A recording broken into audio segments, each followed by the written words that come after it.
An event happened when you were 25, which you write about, is it Chamandi Hill? And how you were there and had an experience. Maybe you can share that with us. And it changed things, how you saw the world. Actually, many things happened before this. It's just that I was too arrogant to see it. I had to be bombed to see it. I was not sensitive enough to see anything small. Many small things happened. When I look back now, it was all there. But I was such a super smart guy, okay? If I accepted these things are happening, I had to accept that I've been stupid all the time. So I was not willing to give up the mantle of being a smart young man and see that you've been a stupid fool, not realizing fundamentals of the nature of your existence. So I had to be really bombed out for me to come to terms with it. So you were talking about the bombed out situation. So it happened, I was into business by then. And very successful for those times. Nobody expected me to be that successful in such a short span of time. And I'm already into half a dozen commercial activities and all of them are flourishing. Of course, I'm doing a whole lot of circus. My schedule was like morning 5:30 to 11 in the night every day. I'm on, doing variety of things. But when everything that you do is working and successful, slowly you begin to think the planets are not going around the sun, they're actually doing their rounds around you. So I'm in such a state of absolute certainty about everything. You're young, everything is working, people around you are clapping their hands. This is it. So one afternoon, I had nothing much to do between two business meetings. And this is a kind of a culture, a tradition in my soul that if whatever we want to do, if we want to camp, we go and camp on Chamandi Hill. We want to trek, it's Chamandi Hill. We want to have a party, Chamandi Hill. You fall in love, it's Chamandi Hill. If you fall out, you have to go to Chamandi Hill. If you have nothing to do, you go to Chamandi Hill. So, this is a place I test my motorcycles, this is a place I meditate, this is a place you meet people, all kinds of things. So I rode up and this was around 3 o'clock in the afternoon. I went and sat on I'm very familiar with the whole hill. I sat on a particular rock. My eyes were still open, I did not even close my eyes. Suddenly I did not know which is me and which is not me. Till that moment I knew this is me, that is somebody else. I have no issue with that somebody, that this is me, that's somebody. That's a world of distance. This is me and that is somebody is a world of distance. So, I was sitting there, the very air that I breathed, the atmosphere, the rock, everything had become me. What is me had just exploded all over the place. I thought this insanity lasted for about 5–10 minutes, but when I came back to my normal senses, about 4.5 hours had passed. I'm sitting right there, fully conscious, eyes open. Sun has set. For the first time in my adult life, tears. Me and tears were impossible. I was like this. I remember when I was 8 years of age, something happened and tears came. I was at school.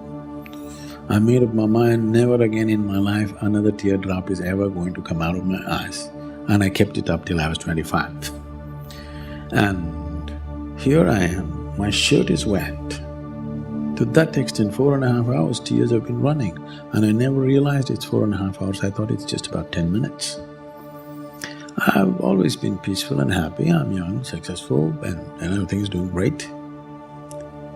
But every cell in my body is opening up like a flower and I'm dripping with ecstasy. When I shake my head and ask my skeptical mind, what's happening to me? The only thing my mind could say was, you may be going off your rocker. I speak to the closest of my friends, something happening to me. The only questions that I got from them was, what did you drink? Did you pop something? This is all. What I'm trying to say is there was no context anywhere for me. I did not grow up in any spiritual traditions. I had not heard of any such thing. I was too arrogant to go anywhere, to be exposed to anything. I was busy with my own thing, my own wild ways of doing things. Here I am, something totally extraordinarily different happening to me. The next time that it happened is significant because there were people around me. I went and sat at the dinner table with my family. I actually thought it's 2 minutes. About 7 hours had passed. I'm right there, eyes open, fully conscious. Just time. It doesn't make logical sense. I don't expect you to, either understand or believe these kind of things. It's just that time would just flip. Once I sat down, I thought it's about 25–30 minutes. When I opened my eyes, a big crowd had gathered. Garlands all over me, people trying to pull my feet. And somebody wants to know about his business, somebody wants to know when his daughters will get married. I said, what? Where did you all come from? They said, you've been sitting here for 13 days. I thought, this is crazy. And I tried to open my legs, my knees were stuck. Then I knew time has passed. I didn't know, but my body is recording time. I just could open my knees, they had to bring hot water and massage me, and it took me almost an hour and a half to get my knees moving. Then I had to leave the place to avoid that tension, and by then, in about 6 weeks' time, my gait changed without any effort, the way I walk. My voice changed, the shape of my eyes changed. People around me could see something fundamental was changing within me. What happened within me I can never articulate.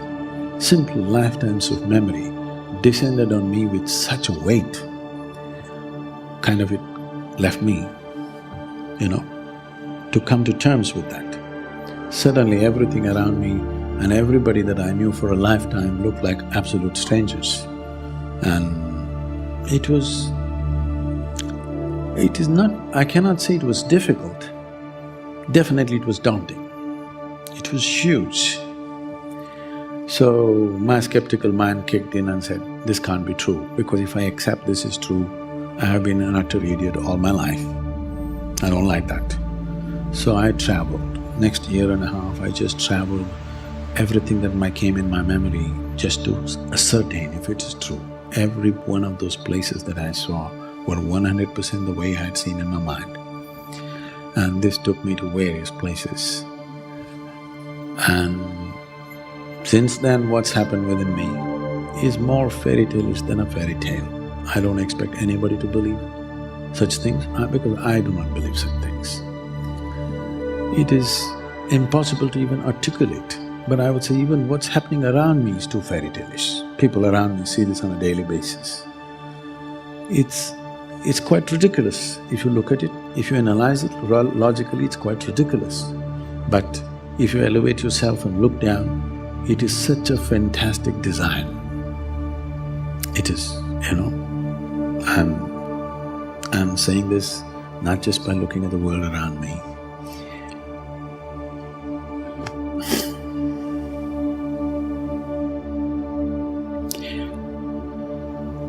What we're just referring to as creation is such a fantastic, coordinated design. It's unbelievable. No human being can logically ever arrive at this and say, okay, I've gotten it. It's too much. At the same time, everything is so cohesive and so fantastic. When you see it, even for a moment if you see it, there is no way you can ever remain the same person.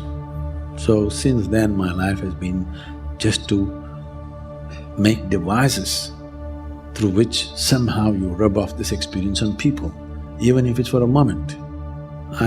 I can tell you millions of people today are in such a state, if they just as much as close their eyes, tears of ecstasy will dribble down.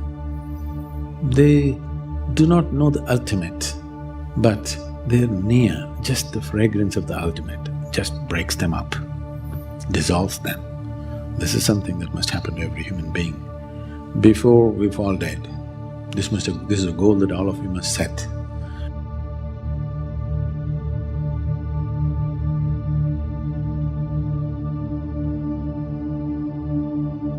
Whether before you fall dead, whether you become a billionaire or not, I do not know. That's subject to many things. Whether you climb Mount Everest or not, I do not know whether you have the legs or the lungs for that. Whether you're going to run 100 meters in 7 seconds or not, I do not know. But before you fall dead, at least you must know this piece of life in its entirety. I want you to understand this, all of you. See, when it comes to the outside world, we are all differently capable. What you can do, I cannot do. What I can do, you cannot do. That's a fact. And that's how it will always be, and it's wonderful it's that way. Otherwise, all of us would be doing the same damn thing. But once you look at your interiority, there is no human being here who is better equipped than the other. In your physicality, you may be better equipped than the other. In your psychological space, you may be better equipped than the other. In your interiority, you are neither worse nor better than anybody else. I'm not any better than any one of you or anybody in this world, for that matter, internally. In your interiority, all of us are equally capable. This is not something which depends on your competence. This only simply depends on your intention and willingness. This is not a question of competence at all. So it is never ever out of reach. It is just that we're looking in a different direction altogether. This is important and important because if you pass this life without knowing the nature of what this is, in my opinion, it's a wasted life. It doesn't matter what you might have done, what achievements you might have done in the world. If you leave this place without knowing this piece of life in its entirety, it's a wasted life, because what this is bigger than anything that we can ever think of doing in this world.